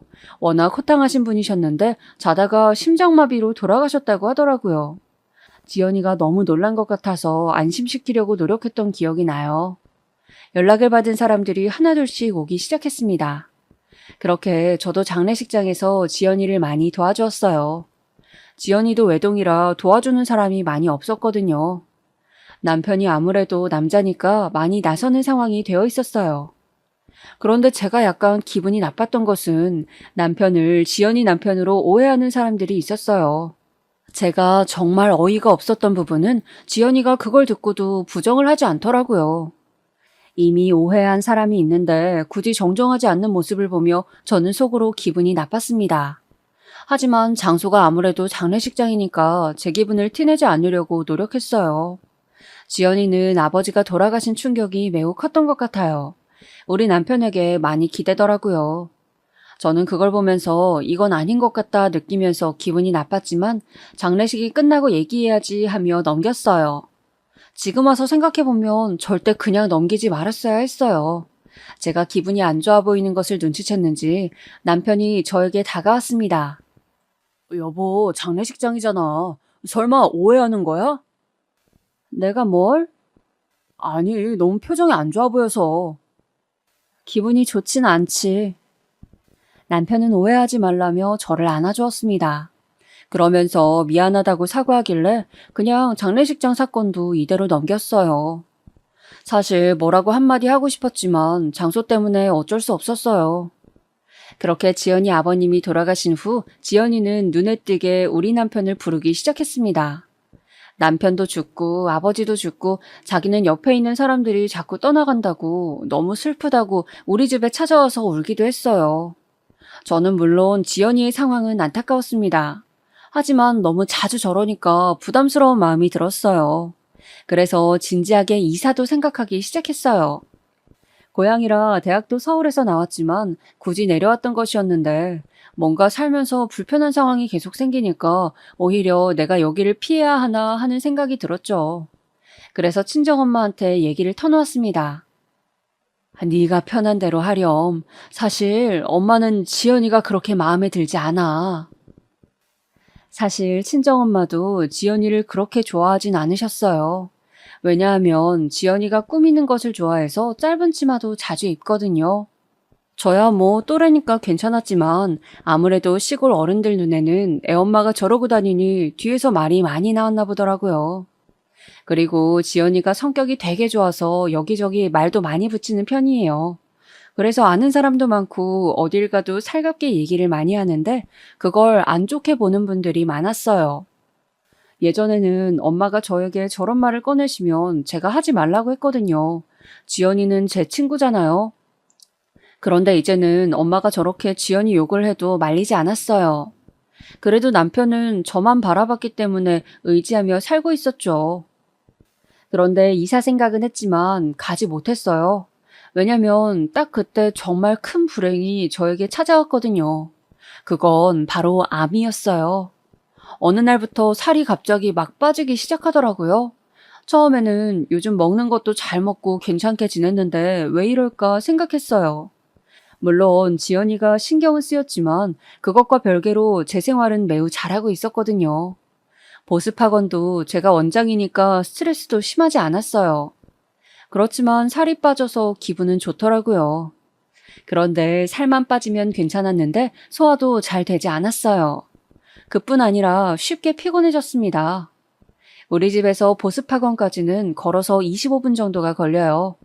예전에는 아주 쉽게 걸어갔어요. 사실 저 정도 걷는 것은 일도 아니잖아요. 오히려 산책이죠.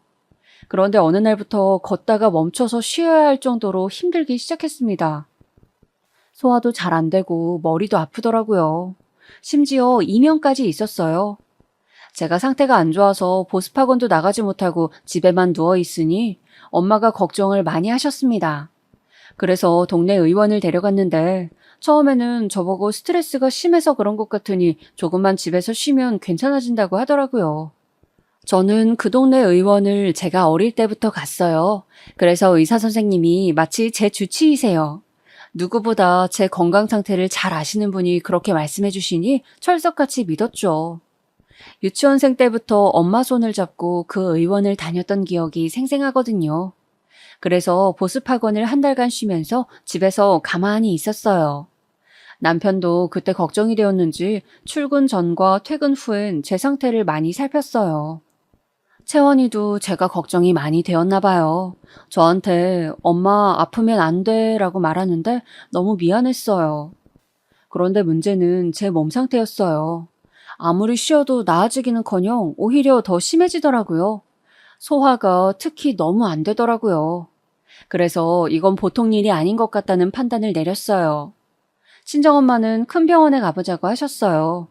그래서 인근에 있는 대학병원에 가서 검사를 받게 되었어요.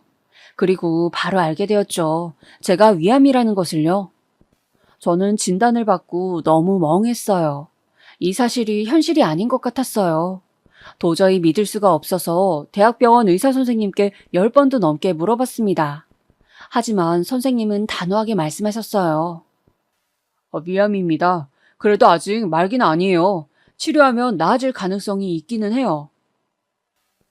저는 정말 제가 왜 암에 걸렸는지 도통 이해가 가지 않았어요. 여러분 혹시 그거 아시나요? 암은 가족력이 가장 세요. 그래서 가족 중에 암에 걸리신 분이 계시면 건강관리를 정말 유심히 하셔야 해요. 그런데 의아했던 점은 우리 가족 중에는 암에 걸리신 분이 없으셨어요. 그래서 사실 암에 걸릴 거라는 것은 전혀 예상한 적이 없었습니다. 만약 누군가 암에 걸린 적이 있었다면 저도 예상을 했을 거예요. 그런데 그렇지 않았으니 적잖이 당황했습니다. 제가 원인을 물어봤더니 선생님은 원인은 워낙 다양해서 특정할 수 없다고 하시더라고요. 엄마는 옆에서 진단을 받자마자 우시기 시작하셨어요. 사실 우리 친정 부모님이 나이에 비해 많이 정정하세요. 그래서 저는 부모님이 워낙 건강하시니까 저도 저렇게 건강하게 살 수 있겠지 생각했어요. 그렇게 암 진단을 받고 집에 돌아오는데 현실이 믿기지 않더라고요. 엄마는 계속 우시고 저는 멍해서 가만히 있었어요. 물론 아직 초기 단계라 충분히 치료하면 완치가 된다고 하셨어요. 하지만 막막하더라고요. 전혀 예상하지 못한 상황이라 그런 것 같았어요. 남편에게 전화를 걸어 할 말이 있다고 했어요. 그리고 친정 부모님 댁으로 불렀죠. 남편과 아빠를 앉혀놓고 저의 암 사실을 말했습니다. 아버지는 너무 충격을 받으셨는지 줄담배를 피우셨어요. 남편은 제가 암이라는 사실을 고백하자 울기 시작했어요. 남편이 울자 친정엄마도 덩달아 또 울기 시작했어요. 저도 사실 울고 싶었어요. 하지만 자꾸 머릿속에 우리 딸 생각이 났습니다.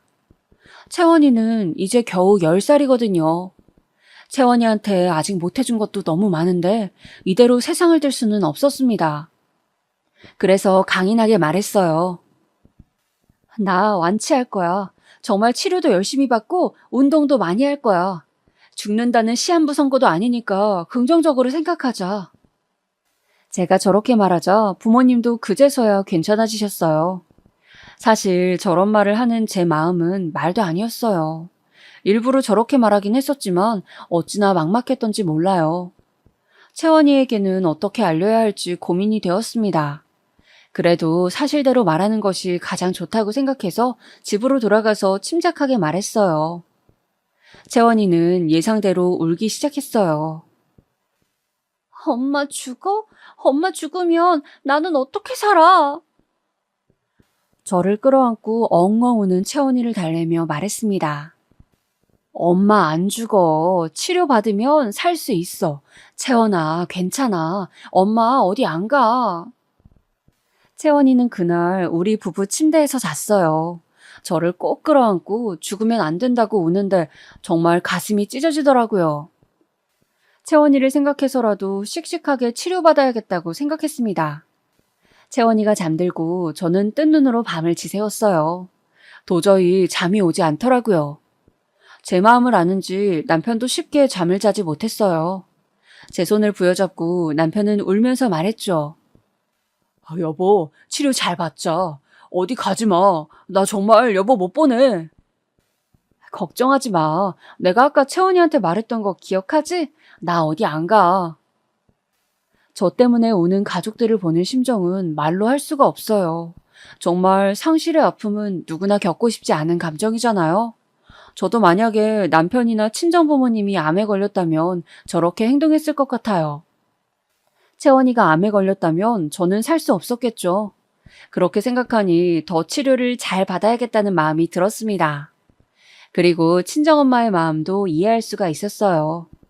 만약 채원이가 암 진단을 받으면 저는 정말 버티지 못했을 것 같아요. 엄마 마음은 누구나 똑같잖아요. 아마 자식을 키우시는 분들이라면 제 말이 무슨 말인지 이해하실 수 있을 거예요. 그렇게 치료를 받기 시작했습니다.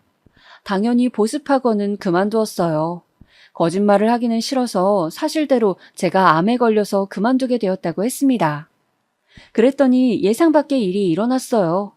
글쎄 학부모들과 학생들이 파티를 열어주었습니다. 꼭 완쾌하고 다시 보습학원을 열어달라는 파티였어요. 사실 말하기 전까지 걱정도 많이 했거든요.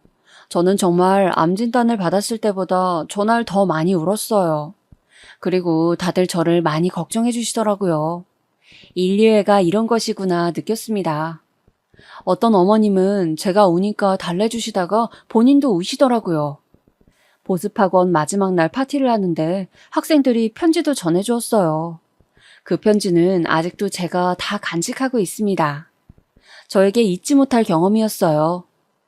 그렇게 저는 항암 치료를 시작하게 되었어요. 제가 살던 고향은 시골이라 대학병원이 없었어요. 기껏해야 동네 의원이었어요. 그래서 인근 대도시로 치료를 다녔습니다. 왕복 3시간이라 힘들긴 했지만 치료하면 나아질 가능성이 있다고 해서 꼭 참고 다녔어요. 저 혼자 가기엔 힘들어서 남편이 동행했어요. 남편은 싫은 소리 하나 없이 당연하게 저를 따라다녔어요. 정말 고마운 마음이 들었죠. 그리고 아무래도 병에 걸리면 사람이 우울해져요. 그건 당연한 현상이라고 생각합니다. 그런데 남편은 제 옆에서 제가 힘들어할 때마다 지치지 말라며 응원해줬어요. 제가 암에 걸렸다는 소식은 역시나 마을 전체에 순식간에 퍼졌습니다. 다들 제가 지나가면 한마디씩 하더라고요. 초기에 발견해서 다행이네. 금방 나을 수 있어. 걱정하지 마. 어쩌다 걸린 거래요? 많이 아픈가요? 우리 집사람도 암에 걸렸었는데 치료하니까 낫더라. 너무 상심하지 마. 식당에 들어가거나 세탁소에만 가도 저에게 암에 대해 말을 하더라고요. 처음엔 응원해 주시는 것이 좋았지만 나중엔 제 한몸 추스르기도 힘든데 부담스럽더라고요. 물론 치료하면 요즘은 완치가 된다지만 그 과정이 너무 고통스러워요. 그래도 채원이가 엄마 아프지 말라고 저를 볼 때마다 얘기하고 힘들어해서 채원이를 보고 견딜 수 있었어요. 엄마, 많이 아프면 말해. 엄마, 나는 나중에 의사가 될 거야. 그래서 엄마가 그때까지 낫지 않으면 내가 고쳐줄 거야. 정말 내 딸이지만 너무 사랑스러워요. 제가 치료를 받으러 대학병원에 가면 남편은 치킨집 자체를 닫았어요. 일하는 직원도 있어서 열어도 되는데 굳이 문을 닫고 저한테만 신경 써주니까 저는 얼마나 고마웠는지 몰라요. 그런데 어느 날 친정엄마가 저를 조용히 집으로 불렀어요. 엄마 왜 그래요? 무슨 일 있어? 세정아, 놀라지 말고 잘 들어. 너희 남편 바람났어. 저는 이게 무슨 소리인가 싶었습니다. 그게 무슨 소리야, 엄마? 제대로 말해봐. 이게 뭐? 내가 너 항암 치료도 받고 있고 혹시나 충격받아서 더 안 좋게 될까봐 말 안 하려고 했는데 그러기엔 내가 너무 사이가 괘씸해. 나중에 알게 되면 너를 속이게 된 거라 지금 말하는 게 나을 것 같아. 엄마, 침착하게 상황을 다 말해봐. 무슨 소리냐고. 채원이가 말해줬어. 너희 남편 그 분식집 사장 지연이랑 바람났어. 저는 너무 놀랐습니다. 그걸 채원이가 말해줬다는 게 너무 충격적이었어요. 채원이가? 채원이 그 어린 것이 얼마나 착한지 자기 엄마 아픈 거 알고 혼자 끙끙 앓다가 나한테 울면서 말하더라. 분식집 사장을 집으로 데려와서 둘이 무슨 얘기를 했길래 애가 나한테 찾아와서 말을 해. 엄마한테 다 듣고 나니 정리가 되었습니다. 그동안의 의심은 근거 없는 게 아니고 오히려 사실이었어요. 바람이라는 것을 알게 되니까 그동안의 행적이 다 떠오르더라고요. 지연이가 치킨집에 자주 간다는 사실은 저도 알고 있었지만 제가 그렇게 불편한 티를 내니까 몰래 만났던 거였어요. 제가 운영하던 보습학원은 시내와 조금 떨어져 있어서 저는 걔네가 어떻게 지냈는지 정말 잘 몰랐거든요. 아이들이 공부하러 오면 거기에만 신경을 써야 하니까 더욱이요. 나중에 동네 사람들한테 말을 들었더니 외지에서 온 사람들은 분식집과 치킨집이 부부가 동시에 운영하던 집인 줄 알았다고 하더라고요. 남들 눈에 그렇게 보일 정도면 어느 정도로 붙어 있었는지 아시겠죠? 제가 아프기 전부터 그랬는데 아프고 나서 학원을 접고 나서는 더 심해졌다고 하더라고요. 여긴 워낙 좁아서 다들 아는 사이라고 했잖아요. 가끔 오지랖 넓은 어른들이 지연이에게 유부남이니까 조심하라 하면 지연이가 그렇게 대답했대요. 무슨 상관이세요? 그걸 심지어 아이들도 이상하다고 여겼나 봐요. 지연이 딸인 지수가 채원이에게 우리 엄마랑 너희 아빠 결혼해? 그럼 너희 엄마는 어떡해? 이런 말도 했다고 하더라고요. 아이들이 혼란스러울 정도로 붙어 다녔다는 것을 알자 정말 배신감에 온몸이 부들부들 떨렸어요. 가장 충격적인 것은 채원이가 있는 집에 지연이가 왔었나 봐요.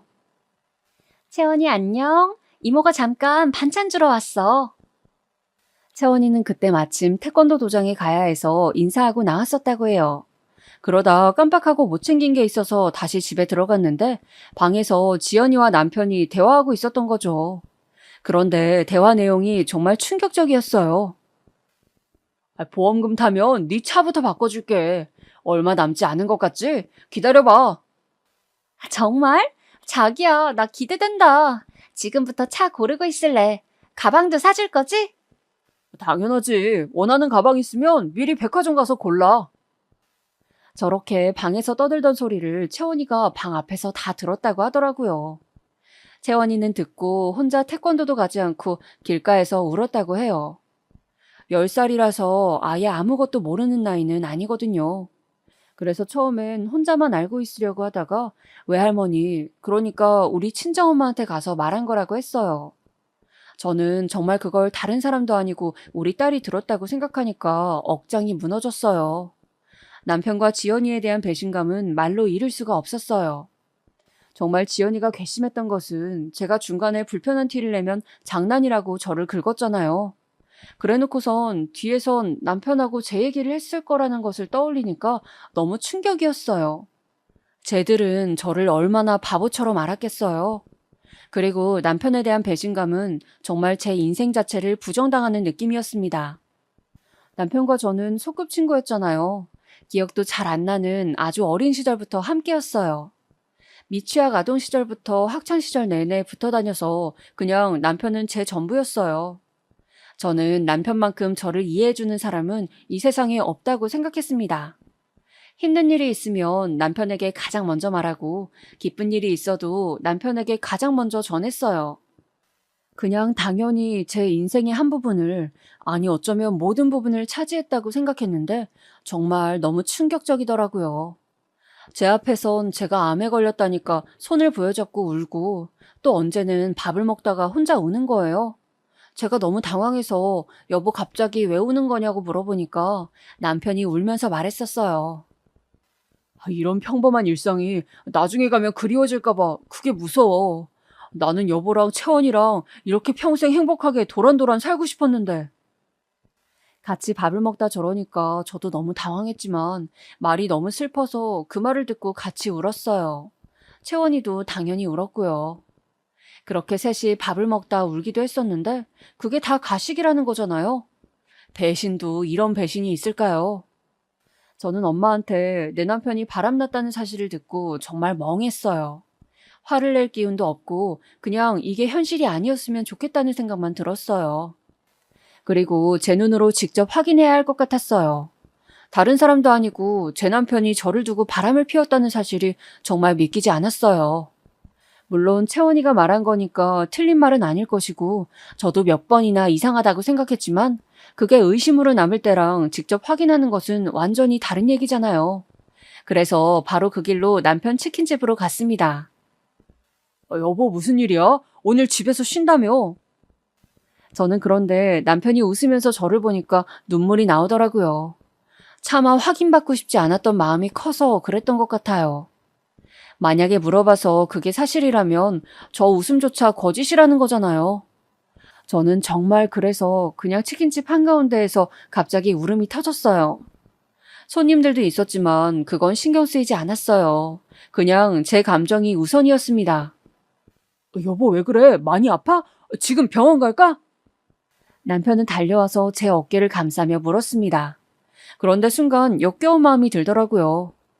제 앞에선 이렇게 연기를 하고 뒤에선 또 지연이에게 차를 사주니 가방을 사주니 그런 얘기를 한다는 거잖아요. 그래서 남편의 손을 뿌리치고 단도직입적으로 물었어요. 야, 너 바람났어? 그것도 지연이랑. 네가 사람이야? 말하다 보니 화가 급속도로 올라오더라고요. 그래서 소리를 지르며 말했어요. 바람? 네가 날 두고 바람? 미쳤어? 남편은 심하게 당황하더라고요. 무슨 소리야? 아니 내가 무슨 바람이야? 말이 되는 소리를 해. 왜 그래 정말? 많이 아프면 병원에 가자. 남편은 저를 억지로 밖으로 데리고 나왔어요. 가게에는 손님들이 있어서 그런 것 같았는데 저는 참을 수가 없었죠. 채원이가 다 말했어. 네가 지연이한테 내 보험금으로 가방 사고 차도 사준다고 했다며?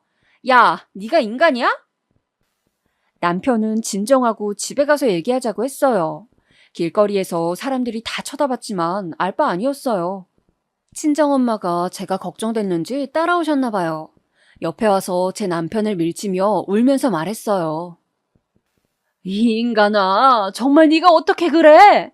다른 사람도 아니고 네가. 내 딸 어떡해? 남편은 심하게 당황했습니다. 저는 치킨집 바로 옆에 있는 분식집으로 향했어요. 어느덧 사람들이 많이 모여 있었어요. 다들 한마디씩 하더라고요. 아, 진짜 바람이야? 아, 대박. 그럴 줄 알았어. 아니, 어쩐지 분식집 사장이 그렇게 치킨집에 많이 들어가더라. 저는 분식집 문을 열었는데 글쎄 지연이가 안에 있으면서 문을 잠갔더라고요. 문이 투명해서 안이 다 보였는데 싱크대 밑에 숨었는지 손님들만 당황해서 어쩔 줄을 몰라 하더라고요. 안에 있던 손님이 문을 열어줘서 저도 안으로 들어갔어요. 야, 이지연, 나와! 친정엄마도 들어가서 지연이를 같이 찾았어요. 역시나 싱크대 밑에 있더라고요. 제가 지연이에게 네가 어떻게 그러냐고 따지니까 지연이는 생각보다 덤덤했습니다. 아니, 오히려 뻔뻔했어요. 저렇게 뻔뻔해야 유부남과 바람이 나는 건가 봐요. 너희 남편이 내가 좋다는데 어떡하니? 그럼 남편 관리를 잘하던가. 너 그게 나한테 할 말이야? 못할 말은 아니잖아. 그리고 가게 나가줬으면 좋겠는데? 계속 그러고 있으면 영업방해로 경찰에 신고할 거야. 너무 뻔뻔한 모습에 저는 눈물이 나왔어요. 남편은 아니라고 부인했지만 지연이가 확인을 해준 거잖아요. 아니라고 믿고 싶었는데 사실이라니 정말 슬펐습니다. 하필이면 내 남편의 불륜 상대가 나도 알고 심지어 친하게 지내던 친구라니. 이게 진짜 말이 되나요, 여러분? 그동안 저를 두고 뒤에서 얼마나 그들끼리 즐거웠을까요? 그걸 생각하니 마음이 더 아팠어요. 심지어 우리는 아이도 있었잖아요. 각자 딸도 있고 2명이 동갑이라 친하게 지냈었는데 도대체 무슨 마음이길래 불륜을 저지른 건지 궁금했어요. 지연이의 뻔뻔한 말에 친정엄마는 충격을 받아서 쓰러지셨죠. 정말 난장판이 따로 없었어요. 사람들도 지연이에게 한마디씩 했어요. 그리고 정말 경찰에 신고했는지 순찰자가 왔습니다. 저는 정말 너무 허탈하고 충격이 컸어요. 저는 친정부모님 댁으로 가서 누워 있었어요. 도저히 집에는 갈 수가 없었습니다. 우리 집에 지연이가 들어왔었다는 사실을 듣고 나니까 꼴보기도 싫었어요. 채원이는 제 옆에 딱 달라붙어 있었습니다. 친구들이 나한테 이제 지수 엄마가 내 엄마냐고 계속 물어봤어. 나는 그럴 때마다 아니라고 했는데 너무 슬펐어. 그런데 엄마가 아프니까 더 슬펐어. 엄마 아프지 마. 저는 저의 충격도 충격이었지만 채원이가 받은 상처도 크다고 생각하니 가슴이 찢어지는 것 같았어요. 남편의 바람 소식을 들으니까 친정아버지도 화가 많이 나셨어요. 남편은 집이 여유 있지 않았어요. 그래서 우리 집과 치킨집도 친정아버지가 다 해주셨거든요. 그리고 남편 아버지, 저에겐 시아버지시죠? 시아버지도 젊었을 때 능력이 없어서 아무것도 못하고 있으니까 우리 아버지가 당신 공장에 취직시켜주기도 했었어요. 정말 이렇게 아주 예전부터 우리 집이 도와주었는데 돌아오는 건 불륜이라니 너무 슬펐습니다. 남편은 그날 어디서 잤는지 모르겠어요. 아마 우리 집에 왔을 수도 있겠죠? 저는 불륜 사실을 알고 나서 단 한 번도 우리 집에 가지 않았어요. 그 집에 가는 것 자체가 역겹더라고요. 어차피 집은 저희 아버지가 해주신 거라 제 명의여서 그대로 부동산에 말했어요. 헐값에 내놨으니 금방 팔릴 거라고 하더라고요. 부동산 사장님도 저에게 위로의 말을 건네더라고요. 이미 소문이 퍼진 것 같았어요. 하지만 제 잘못은 아니니까 그냥 씁쓸하게 웃기만 했어요. 집은 외지인이 우리 고향에 올 예정이었는데 그분이 사셨습니다. 집이 팔렸으니 남편은 나가야 하잖아요. 물론 남편이 우리 집에서 계속 있었는지 지연이 집에 갔는지는 모르겠어요. 남편에겐 전화도 많이 왔어요. 저는 일부러 받지 않았죠. 그냥 정말 묵묵부답으로 일관했어요. 분식집과 치킨집은 폭삭 망했습니다. 왜냐하면 동네에 소문이 쫙 퍼져서 아무도 안 갔어요. 또 사실 그 2개의 주된 고객들은 우리 친정아버지 공장 직원들이었습니다. 아버지가 팔아주신다고 정말 매일같이 주문하셨거든요. 그런데 그 둘이 불륜이니까 너무 괘씸하잖아요. 아버지 공장 사람들도 아버지를 굉장히 신뢰하고 좋아하셨는데 소식을 듣고 나서 아예 사적으로도 방문하지 않더라고요. 또 이런 시골에서는 동네 장사라 평이 굉장히 중요해요. 그런데 여기서 모르는 사람이 없으니까 사람들이 수군대더라고요. 지나가면서 보니까 분식집은 이미 망해서 임대 종이가 붙어 있었어요. 남편은 저를 수십 번 넘게 찾아오고 전화를 했어요. 다 오해라고 했지만 절대 믿지 않았죠. 그냥 바로 이혼 소송을 걸었고 저는 치료를 위해 채원이를 데리고 인근 대도시로 이사를 왔어요. 남편은 친정집에도 찾아가고 공장에도 찾아갔다고 하더라고요. 모든 걸 가지고 있다가 다 뺏기니 갑자기 조급해졌나 봐요. 심지어 채원이마저 자기를 외면하니까 충격이 큰 것 같았어요. 자기가 잠시 미쳤었다고 제발 용서해달라고 울고불고 난리였어요. 하지만 저는 동요하지 않았어요. 그냥 정말 꼴보기가 싫었고 남편과 이혼하고 채원이와 둘이 제 병이 완치되면 제주도에 내려가서 살 예정이었습니다. 물론 저도 충격이 너무 크고 채원이도 상처를 많이 받아서 제 암 치료를 하면서 동시에 둘이 정신과 치료도 많이 받았어요. 상담도 많이 다니고 그렇게 둘이 서로 의지하며 힘든 시기를 버텼죠. 친정 부모님도 저희를 적극적으로 지원해 주셨어요. 친정아버지가 오히려 저에게 먼저 채원이와 제주도에 가서 쉬라고 하더라고요. 저도 물론 제가 원하면 고향에 남아도 되었지만 그러기가 싫었습니다. 이미 사람들이 다 알아서 불편하겠더라고요. 채원이를 위해서라도 제가 떠나는 게 맞았어요. 물론 남편과 지연이네 가족은 쫓겨나듯 떠났대요. 당연히 고향에서 계속 살 수는 없어 보였어요. 어딜 가도 손가락질을 했으니까요. 지수도 학교에 가면 불륜녀 딸이라고 애들이 그렇게 놀렸나 봐요. 그리고 정말 웃긴 거는 둘이 깨졌다고 하더라고요. 저는 사실 그렇게 난리가 나고 둘이 같이 살까봐 그게 걱정이었는데 둘이 대판 싸우더니 서로 네 탓이라고 했다고 하더라고요. 남편은 소송 때문에 종종 보는데 볼 때마다 저를 붙잡고 늘어졌어요. 실제로 무릎을 꿇으며 제발 한 번만 용서해달라고 하더라고요. 물론 저는 넘어가지 않았죠. 지연이는 어떻게 사는지 저도 모르겠어요. 지수를 데리고 야밤에 도망갔다는 말만 들었어요. 그렇게 몇 년의 시간이 흘러서 저는 완치라는 판정을 받게 되었습니다. 정말 의사 선생님 입에서 완치라는 말이 나오는데 얼마나 감격스러웠는지 몰라요. 환자분 의지가 상당히 강하셔서 빨리 나으셨어요. 축하드려요. 그래도 주기적으로 검사는 꼭 해주셔야 돼요. 다시 발생할 가능성이 있긴 했지만 일단 지금은 제 몸에 암세포가 없다고 했어요. 정말 얼마나 기뻤는지 세상이 아름다워 보였어요. 이제 정말 힘들었던 시간은 다 잊고 채원이와 제주도에 내려가서 살 예정입니다. 벌써 어디에서 살지 다 정해놨어요.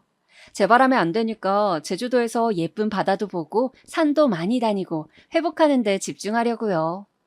채원이에게 걱정이 되어서 물어본 적이 있어요.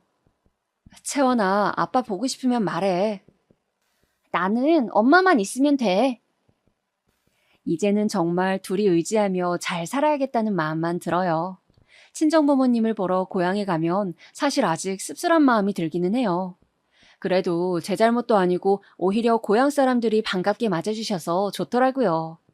채원이도 어린 시절을 고향에서 보내서 같이 가서 여기저기 다니는 것을 좋아했어요. 우리 고향이 진짜 노을이 예쁘거든요. 같이 노을을 보며 이런저런 얘기도 많이 하고 아주 행복합니다. 채원이와 저는 앞으로도 서로 재밌게 살자고 다짐했어요. 여기까지가 제 얘기입니다. 들어주셔서 감사합니다. 여러분들도 힘든 시기가 있어도 힘든 일 끝에는 좋은 일이 오고 나쁜 사람들은 결국 벌을 받는다는 것을 기억하시며 이겨내셨으면 좋겠어요. 다들 건강 유의하시고 건강하게 사셨으면 좋겠습니다. 감사합니다.